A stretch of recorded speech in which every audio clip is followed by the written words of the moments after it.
O grande conflito. Capítulo 17. A esperança que infunde alegria. Uma das verdades mais solenes, e não obstante mais gloriosas, reveladas na Escritura Sagrada, é a da segunda vinda de Cristo para completar a grande obra da redenção. Ao povo de Deus, por tanto tempo a peregrinar em sua jornada na região e sombra da morte, é dada uma esperança preciosa e inspiradora de alegria na promessa do aparecimento daquele que é a ressurreição e a vida, a fim de levar de novo ao lar seus filhos exilados. A doutrina do segundo advento é verdadeiramente a nota tônica das Sagradas Escrituras.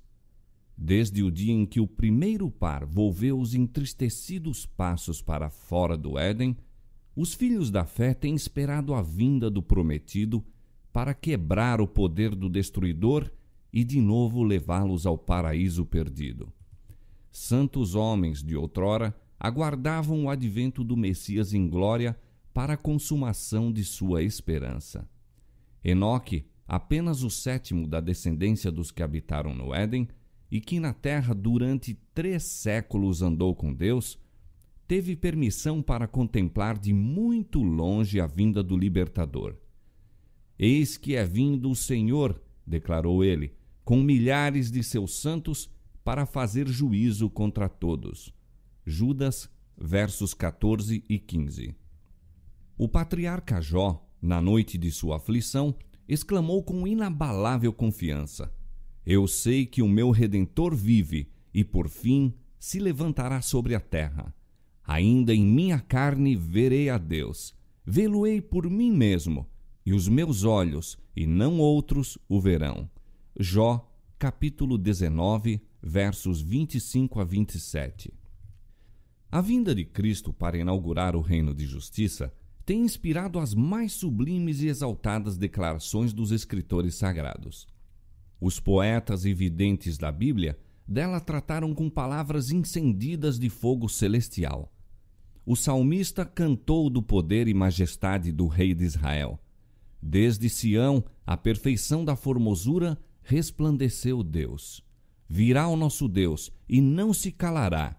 Chamará os céus do alto e a terra para julgar o seu povo. Salmos capítulo 50, versos 2 a 4. Alegrem-se os céus e regozije-se a terra ante a face do Senhor, porque vem a julgar a terra, julgará o mundo com justiça e os povos com a sua verdade. Salmo 96, versos 11 a 13. Disse o profeta Isaías: Despertai e exultai os que habitais no pó, porque o teu orvalho será como o orvalho das ervas, e a terra lançará de si os mortos. Os teus mortos viverão, os teus mortos ressuscitarão. Aniquilará a morte para sempre, e assim enxugará o Senhor Jeová as lágrimas de todos os rostos, e tirará o opróbrio do seu povo de toda a terra. Porque o Senhor o disse, e naquele dia se dirá: Eis que este é o nosso Deus a quem aguardávamos, e ele nos salvará. Este é o Senhor a quem aguardávamos. Na sua salvação gozaremos e nos alegraremos. Isaías capítulo 26, verso 19, capítulo 25, versos 8 e 9. E Abacuque, transportado em sua visão, contemplou seu aparecimento. Deus veio de Temã e o santo do monte de Parã. A sua glória cobriu os céus e a terra encheu-se de seu louvor. E o seu resplendor era como a luz. Parou e mediu a terra. Olhou e separou as nações. E os montes perpétuos foram esmiuçados. Os outeiros eternos se encurvaram. O andar eterno é seu. Andaste sobre teus cavalos e teus carros de salvação. Os montes te viram e tremeram. Deu o abismo a sua voz, levantou as suas mãos ao alto. O sol e a lua pararam nas suas moradas. Andaram à luz das tuas frechas, ao resplendor do relâmpago da tua lança. Tu saíste para o salvamento do teu povo, para salvamento do teu ungido. Abacuque capítulo 3, versos 3 a 13. Quando o Salvador estava prestes a separar-se de seus discípulos, confortou-os em sua tristeza com a segurança de que viria outra vez. Não se turbe o vosso coração. Na casa de meu Pai há muitas moradas. Vou preparar-vos lugar, e se eu for e vos preparar lugar, virei outra vez e vos levarei para mim mesmo. João capítulo 14, versos 1 a 3. E quando o Filho do Homem vier em sua glória, e todos os santos com ele, então se assentará no trono de sua glória, e todas as nações serão reunidas diante dele. Mateus capítulo 25, versos 31 e 32. Os anjos que por momentos se detiveram no Monte das Oliveiras depois da ascensão de Cristo, repetiram aos discípulos a promessa de sua volta. Esse Jesus, que dentre vós foi recebido em cima no céu, há de vir assim como para o céu o vistes ir. Atos capítulo 1, verso 11. E o apóstolo Paulo, falando pelo Espírito de inspiração, testificou: O mesmo Senhor descerá do céu com alarido e com voz de arcanjo e com a trombeta de Deus. 1 Tessalonicenses capítulo 4, verso 16. Diz o profeta de Patmos: Eis que ele vem com as nuvens, e todo olho o verá. Apocalipse capítulo 1, verso 7. Em torno de sua vinda agrupam-se as glórias daquela restauração de tudo, de que Deus falou pela boca de todos os seus santos profetas desde o princípio. Atos capítulo 3, 21. Quebrar-se-á então o prolongado domínio do mal. Os reinos do mundo tornar-se-ão de nosso Senhor e de seu Cristo, e ele reinará para todo sempre. Apocalipse capítulo 11, verso 15. A glória do Senhor se manifestará, e toda a carne juntamente a verá. O Senhor Jeová fará brotar a justiça e o louvor para todas as nações. Ele será por coroa gloriosa e por grinalda formosa para os restantes de seu povo. Isaías capítulo 40, verso 5, capítulo 61, verso 11 e capítulo 28, verso 5. É então que o pacífico e longamente almejado reino do Messias se estabelecerá sobre todo o céu. O Senhor consolará a Sião, consolará a todos os seus lugares assolados, e fará os seus desertos como o Éden, e a sua solidão como o jardim do Senhor. A glória do Líbano se lhe deu, a excelência do Carmelo e Saron. Nunca mais te chamarão desamparada, nem a tua terra se denominará jamais assolada, mas chamar-te-ão meu deleite, e a tua terra Beulá. Como o noivo se alegra da noiva, assim se alegrará de ti o teu Deus. Isaías capítulo 51, verso 3, capítulo 35, verso 2 e capítulo 62, verso 4 e 5. A vinda do Senhor tem sido em todos os séculos a esperança de seus verdadeiros seguidores.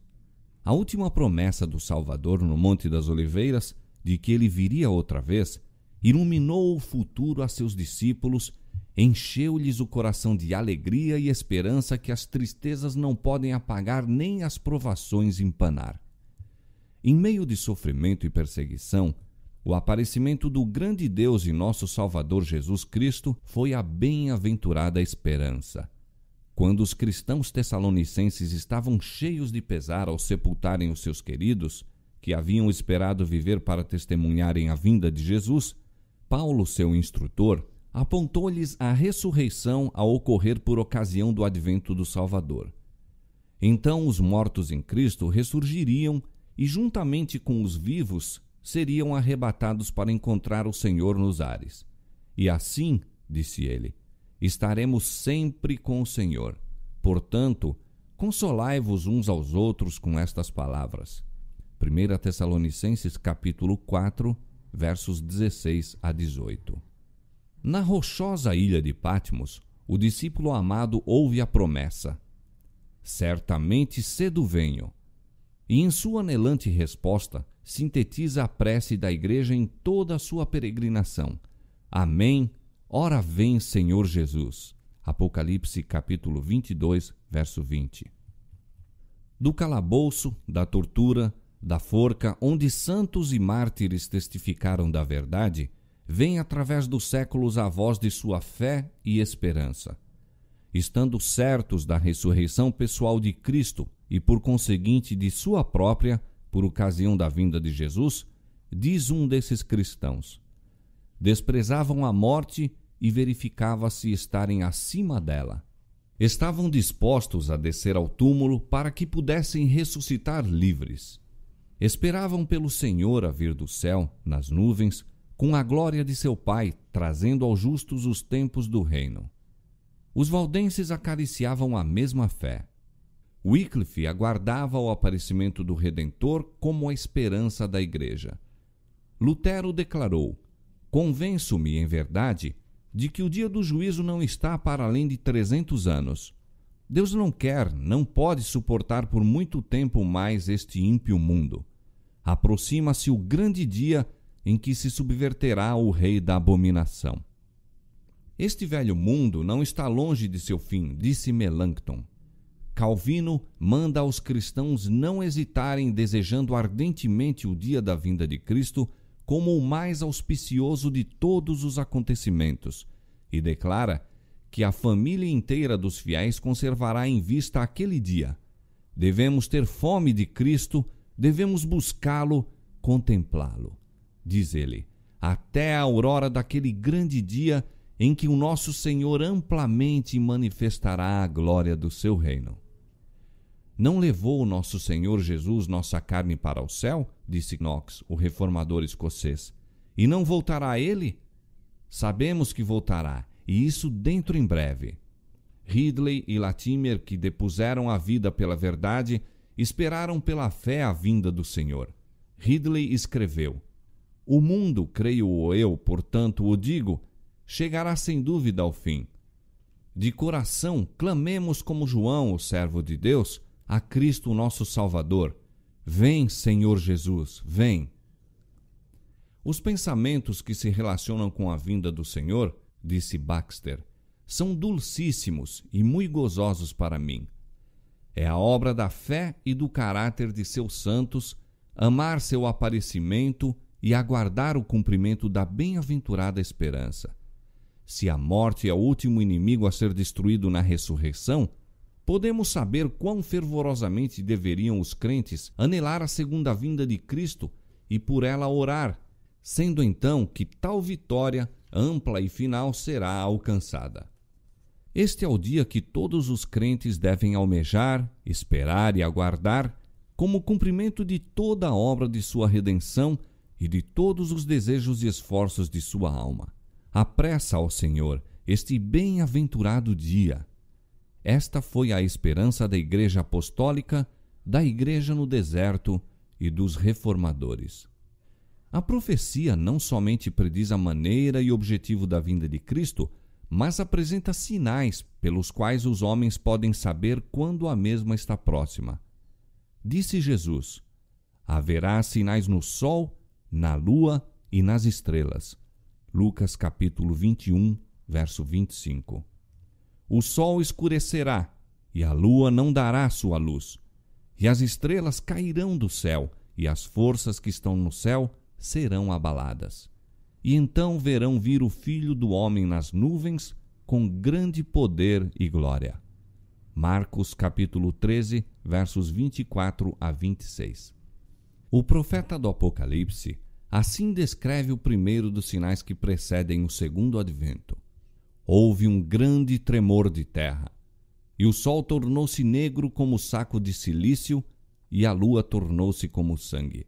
Apocalipse capítulo 6, verso 12. Estes sinais foram testemunhados antes do início do século XIX. Em cumprimento desta profecia, ocorreu no ano 1755 o mais terrível terremoto que já se registrou. Posto que geralmente conhecido por terremoto de Lisboa, estendeu-se pela maior parte da Europa, África e América, foi sentido na Groenlândia, nas Índias Ocidentais, na Ilha da Madeira, na Noruega e Suécia, Grã-Bretanha e Irlanda. Abrangeu uma extensão de mais de 10 milhões de quilômetros quadrados. Na África, o choque foi quase tão violento como na Europa. Grande parte da Argélia foi destruída e a pequena distância de Marrocos foi tragada uma aldeia de 8 ou 10 mil habitantes. Uma vasta onda varreu a costa da Espanha e da África, submergindo cidades e causando grande destruição. Foi na Espanha e Portugal que o choque atingiu a maior violência. Disse que em Cádiz a ressaca alcançou a altura de 20 metros. Montanhas, algumas das maiores de Portugal, foram impetuosamente sacudidas como que até os fundamentos, e algumas delas se abriram nos cumes, os quais se partiram e rasgaram de modo maravilhoso, sendo delas arrojadas imensas massas para os vales adjacentes. Disse terem saído chamas dessas montanhas. Em Lisboa, um som como de trovão foi ouvido sob o solo e imediatamente depois, violento choque derribou a maior parte da cidade. No lapso de mais ou menos 6 minutos, pereceram 60 mil pessoas. O mar a princípio se retirou, deixando seca a barra. Voltou então, levantando-se 12 metros ou mais acima de seu nível comum. Entre outros acontecimentos extraordinários que se refere terem ocorrido em Lisboa durante a catástrofe, esteve o sossobro do novo cais construído inteiramente de mármore, com vultosa despesa. Grande número de pessoas ali se ajuntara em busca de segurança, sendo um local em que poderiam estar fora do alcance das ruínas que tombavam. Subitamente, porém, o cais afundou com todo o povo sobre ele e nenhum dos cadáveres jamais flutuou na superfície. O choque do terremoto foi instantaneamente seguido da queda de todas as igrejas e conventos, de quase todos os grandes edifícios públicos e de mais da 1/4 das casas. 2 horas depois, aproximadamente, irromperam incêndios em diferentes quarteirões e com tal violência se alastraram pelo espaço de quase 3 dias que a cidade ficou completamente desolada. O terremoto ocorreu num dia santo, em que as igrejas e conventos estavam repletos de gente, muito pouca da qual escapou. O terror do povo foi indescritível. Ninguém chorava. Estava além das lágrimas. Corriam para aqui e para acolá, em delírio, com horror e espanto, batendo no rosto e no peito, exclamando: "Misericórdia! É o fim do mundo!" Mães esqueciam-se de seus filhos e corriam para qualquer parte, carregando crucifixos. Infelizmente, muitos corriam para as igrejas em busca de proteção, mas debalde foi exposto o sacramento. Em vão as pobres criaturas abraçaram os altares. Imagens, padres e povo foram sepultados na ruína comum. Calculou-se que 90 mil pessoas perderam a vida naquele dia fatal. 25 anos mais tarde apareceu o sinal seguinte mencionado na profecia: o escurecimento do sol e da lua. O que tornou isto mais surpreendente foi o fato de que o tempo de seu acontecimento fora definidamente indicado. Na palestra do Salvador com seus discípulos no Monte das Oliveiras, depois de descrever o longo período de provação da Igreja, os 1260 anos da perseguição papal, relativamente aos quais prometera a ele ser abreviada a tribulação, mencionou Jesus certos acontecimentos que precederiam sua vinda e fixou o tempo em que o primeiro destes deveria ser testemunhado. Naqueles dias, depois daquela aflição, o sol se escurecerá e a lua não dará a sua luz. Marcos capítulo 13, verso 24. Os 1260 dias, ou anos, terminaram em 1798. Um quarto de século antes, a perseguição tinha cessado quase inteiramente. Em seguida a esta perseguição, segundo as palavras de Cristo, o sol deveria escurecer-se. A 19 de maio de 1780, cumpriu-se esta profecia. Único ou quase único em sua espécie pelo misterioso e até agora inexplicado fenômeno que nele se verificou, foi o dia escuro de 19 de maio de 1780, de inexplicável escuridão que cobriu todo o céu e a atmosfera visíveis em Nova Inglaterra. Uma testemunha ocular que vivia em Massachusetts, nestes termos descreve o acontecimento. Pela manhã surgiu claro o sol, mas logo se ocultou. As nuvens se tornaram sombrias, e delas negras e ameaçadoras como logo se mostraram, chamejavam relâmpagos, ribombavam trovões, caindo leve aguaceiro. Por volta das 9 horas, as nuvens se tornaram mais finas, tomando uma aparência bronzeada ou acobreada, e a terra, pedras, árvores, edifícios, água e as pessoas tinham aspecto diferente por causa dessa estranha luz sobrenatural. Alguns minutos mais tarde, pesada nuvem negra se espalhou por todo o céu, exceto numa estreita orla do horizonte, e ficou tão escuro como usualmente às 9 horas de uma noite de verão. Temor, ansiedade e pavor encheram gradualmente o espírito do povo. Mulheres ficaram à porta olhando para a negra paisagem. Os homens voltavam de seus labores nos campos. O carpinteiro deixava suas ferramentas, o ferreiro a forja, o negociante o balcão. As aulas eram suspensas e as crianças, tremendo, fugiam para casa. Os viajantes acolhiam-se à fazenda mais próxima. O que será? Inquiriam todos os lábios e corações. Dir-se-ia que um furacão estivesse prestes a precipitar-se sobre o país, ou fosse o dia da consumação de todas as coisas.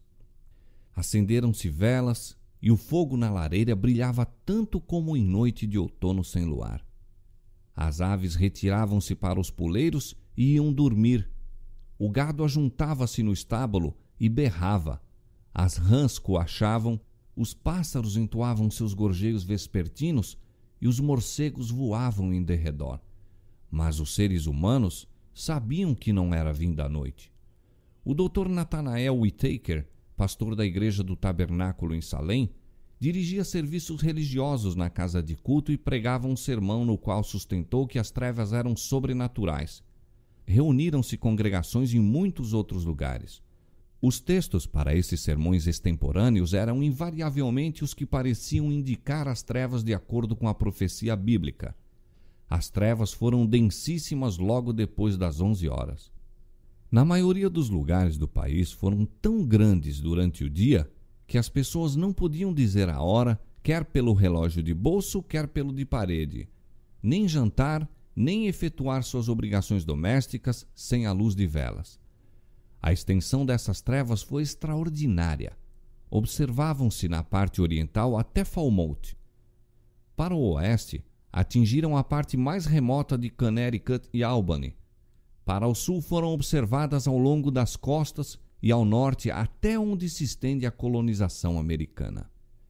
Seguiu-se as intensas trevas daquele dia, 1 ou 2 horas antes da noite, um céu parcialmente claro, e apareceu o sol, posto que ainda obscurecido por negro e pesado nevoeiro. Depois do pôr do sol, as nuvens novamente subiram e escureceu muito rapidamente. Tampouco foram as trevas da noite menos incomuns e aterrorizadoras do que as do dia.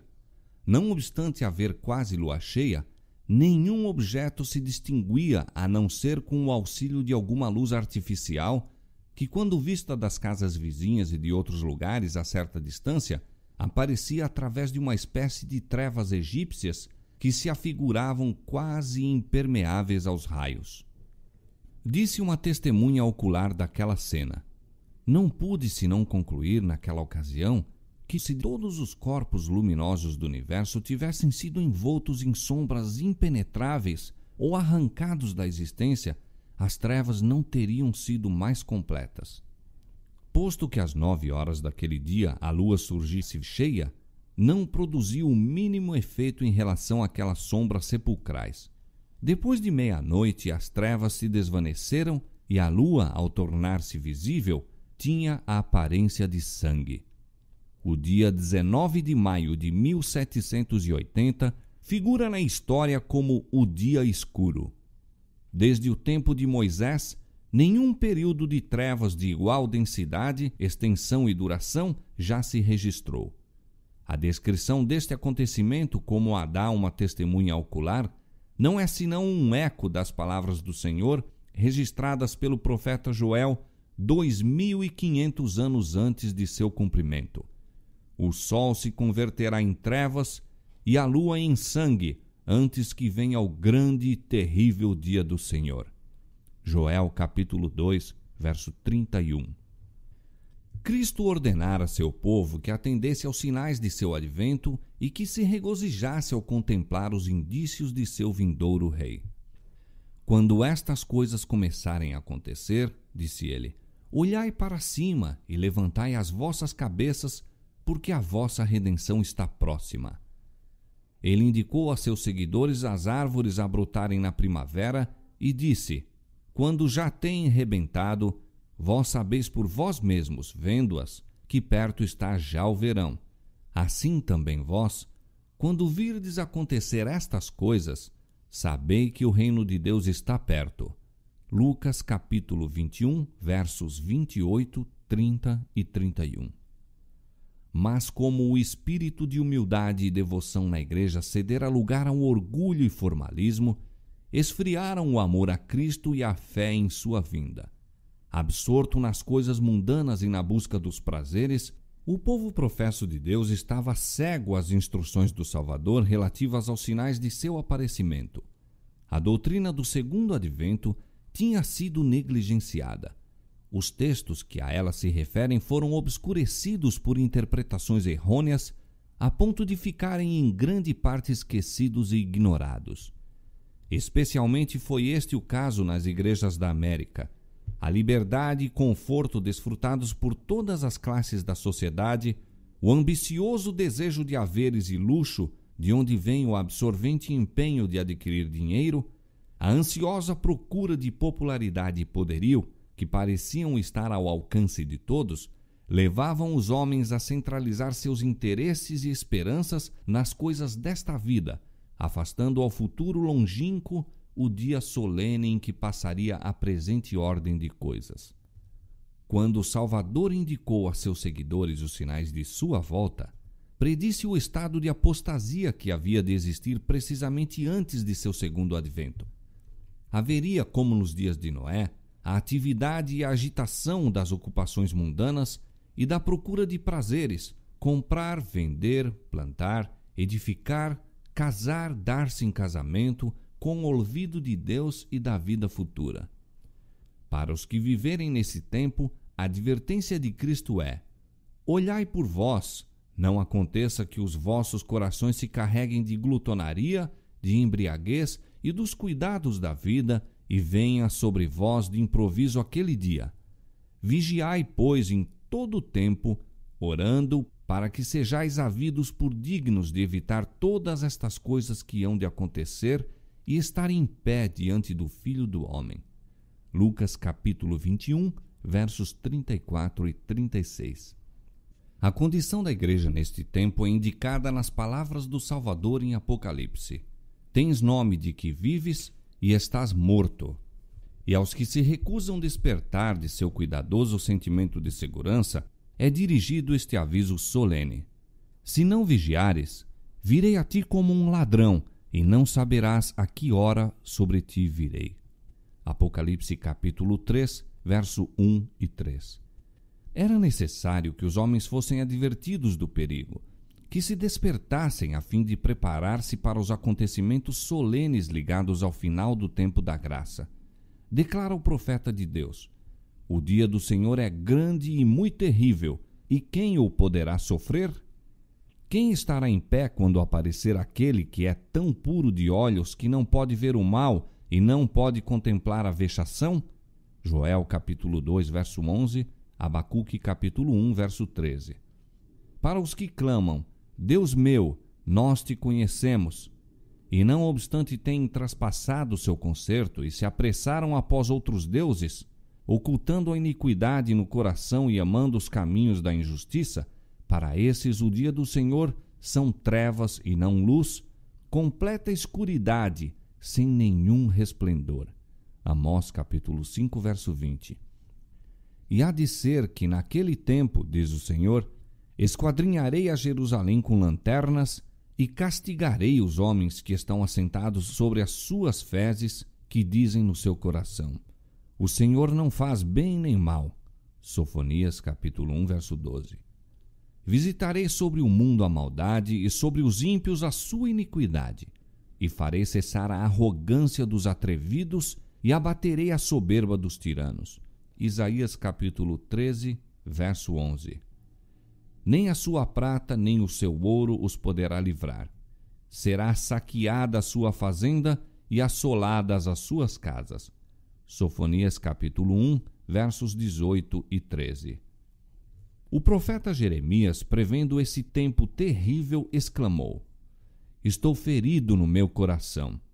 Não posso calar, porque tu, ó minha alma, ouviste o som da trombeta e o alarido da guerra. Quebranto sobre quebranto se apregoa. Jeremias capítulo 4, verso 19 e 20. Aquele dia é um dia de indignação, dia de angústia e de ânsia, dia de alvoroço e desolação, dia de trevas e de escuridão, dia de nuvens e de densas trevas, dia de trombeta e de alarido. Sofonias capítulo 1, versos 15 e 16. Eis que o dia do Senhor vem, para pôr a terra em assolação e destruir os pecadores dela. Isaías capítulo 13, verso 9. Ante a perspectiva desse grande dia, a palavra de Deus, com expressões as mais solenes e impressivas, apela para seu povo a fim de que desperte da letargia espiritual e busque sua face com arrependimento e humilhação. Tocai a buzina em Sião e clamai em alta voz no monte da minha santidade. Perturbem-se todos os moradores da terra, porque o dia do Senhor vem, ele está perto. Santificai um jejum, proclamai um dia de proibição. Congregai o povo, santificai a congregação, ajuntai os anciãos, congregai os filhinhos. Saia o noivo da sua recâmara e a noiva do seu tálamo. Chorem os sacerdotes, ministros do Senhor, entre o alpendre e o altar. Convertei-vos a mim de todo o vosso coração, e isso com jejuns e com choro e com pranto. E rasgai o vosso coração, e não os vossos vestidos, e convertei-vos ao Senhor vosso Deus, porque ele é misericordioso, compassivo e tardio em irar-se, e grande em beneficência. Joel capítulo 2, verso 1, versos 15 a 17, verso 12 e 13. A fim de preparar um povo para estar em pé no dia de Deus, deveria realizar-se uma grande obra de reforma.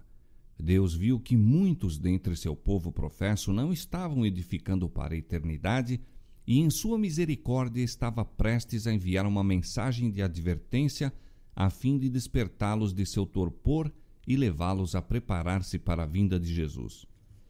Esta advertência temo-la em Apocalipse 14. Apresenta-se-nos ali uma tríplice mensagem como sendo proclamada por seres celestiais e imediatamente seguida pela vinda do Filho do Homem para recolher a messe da terra. A primeira dessas advertências anuncia o juízo que se aproxima. O profeta contempla um anjo voando pelo meio do céu, tendo o evangelho eterno para o proclamar aos que habitam sobre a terra e a toda a nação e tribo e língua e povo, dizendo com grande voz: temei a Deus e dai-lhe glória, porque vinda é a hora do seu juízo, e adorai aquele que fez o céu e a terra e o mar e as fontes das águas. Apocalipse capítulo 14, versos 6 e 7. Declara-se que esta mensagem é parte integrante do Evangelho eterno. A obra de pregar o Evangelho não foi cometida aos anjos, mas confiada aos homens. Santos anjos têm sido empregados na direção desta obra. Têm eles a seu encargo os grandes movimentos para a salvação dos homens, mas a proclamação do Evangelho propriamente dita é efetuada pelos servos de Cristo sobre a terra. Homens fiéis, que eram obedientes aos impulsos do Espírito de Deus e aos ensinos de sua palavra, deveriam proclamar esta advertência ao mundo. Eram eles os que haviam atendido à mui firme palavra dos profetas, à luz que alumia em lugar escuro até que o dia esclareça e a estrela da alva apareça. Tinham estado a buscar o conhecimento de Deus mais do que a todos os tesouros escondidos, considerando-o melhor do que a mercadoria de prata e a sua renda do que o ouro mais fino. Provérbios capítulo 3, verso 14. E Deus lhes revelou as grandes coisas do reino. O segredo do Senhor é para os que o temem, e ele lhes fará saber o seu conserto. Salmo 25, verso 14. Não foram os ilustrados teólogos que tiveram compreensão desta verdade e se empenharam em proclamá-la. Houvessem eles sido atalaias fiéis, pesquisando as Escrituras com diligência e oração, e teriam conhecido o tempo da noite, as profecias ter-lhes-iam patenteado os acontecimentos prestes a ocorrer. Eles, porém, não assumiram tal atitude, e a mensagem foi confiada a homens mais humildes. Disse Jesus: Andai enquanto tendes luz, para que as trevas não vos apanhem. João capítulo 12, verso 35. Os que se desviam da luz que Deus lhes deu, ou negligenciam buscá-la quando está ao seu alcance, são deixados em trevas.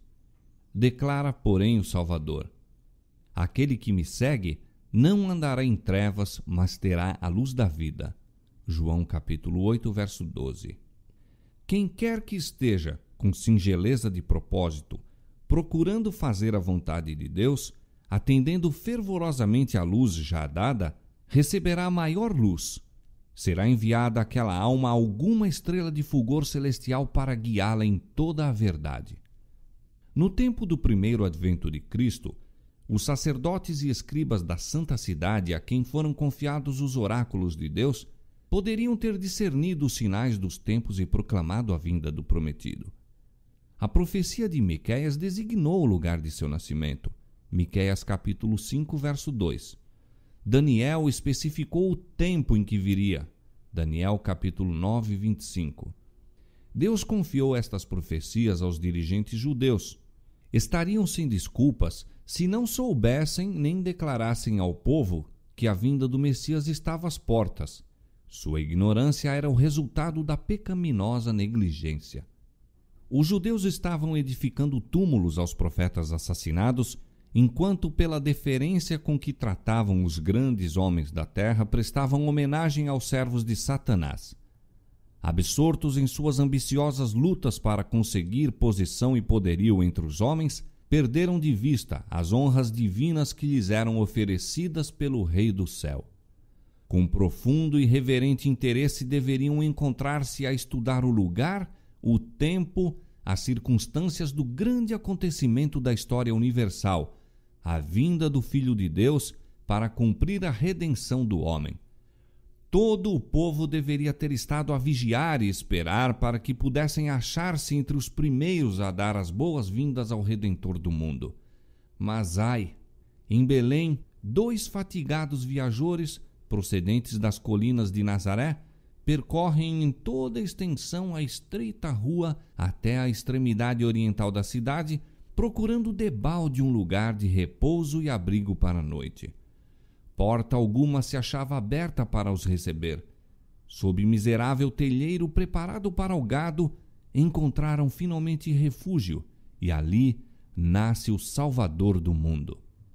Anjos celestiais tinham visto a glória de que o Filho de Deus participava com o Pai antes que o mundo existisse e com profundo interesse haviam aguardado o seu aparecimento na terra como uma ocorrência repleta das maiores alegrias para todo o povo.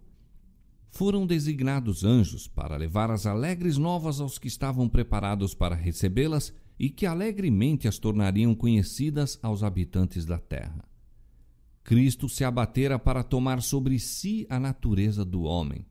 Deveria ele suportar um peso infinito de misérias ao fazer de sua alma oferta pelo pecado.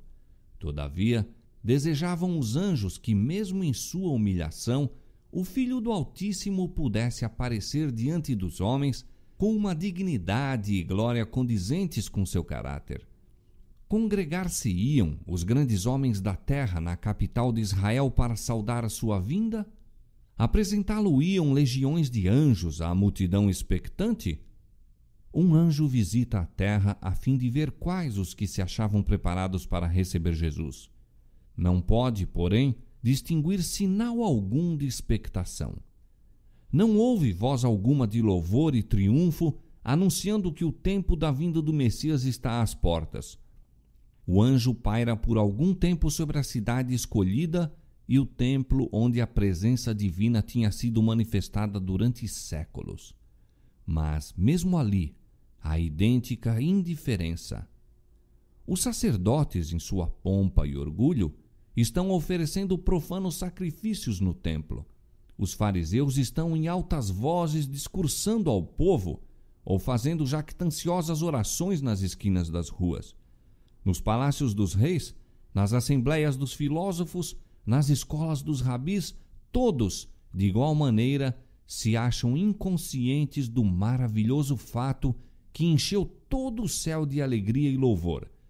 O fato de que o Redentor dos homens está prestes a aparecer na terra. Evidência alguma há de que Cristo seja esperado, e nenhuns preparativos para o príncipe da vida.